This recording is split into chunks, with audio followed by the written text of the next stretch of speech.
ডিভিশনকারীর পক্ষ থেকে সালমান শাহের মামা একটি রিপোর্ট দাখিল করেছিল। সেটা হলো যে সালমান শাহ হত্যার পরে সালমান শাহর পরিবারকে বিভিন্নভাবে তার বাসায় গিয়ে তাকে ভয়ভীতি দেখিয়েছিল।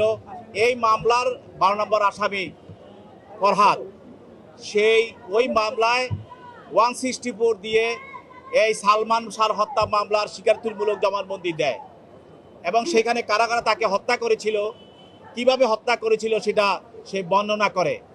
এবং ওই মামলায় সাক্ষী প্রমাণের পরে সেই মামলায় এই ফরহাদের 2 বছর কারাদণ্ড হয় এবং ওই মামলার যেই 164 এবং স্বীকারোক্তিমূলক জবানবন্দি, সেই জবানবন্দি এই ডিভিশন মামলায় দাখিল করার পর বিজ্ঞ আদালত তখন এই হত্যা মামলাটি গ্রহণ করার জন্য রমনা থানাকে তিনি নির্দেশ প্রদান করেন। সেইভাবে হত্যা মামলাটি গৃহীত হয়।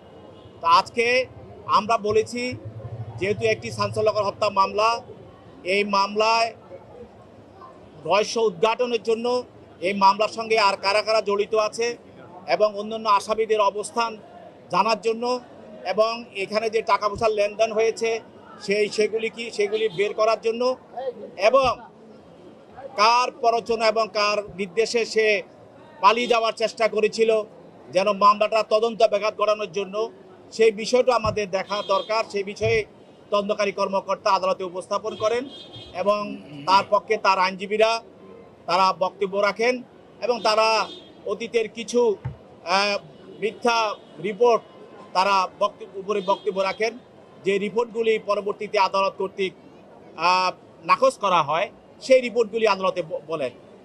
যার জন্যই তার মামলাটা ওই রিপোর্টগুলো গ্রহণ না করার কারণেই তো তার হত্যা মামলাটি নির্দেশ দেওয়া হয় হত্যা মামলাটি গ্রহণ করার জন্য। তাই এই ধরনের তারা বক্তব্য দেয়।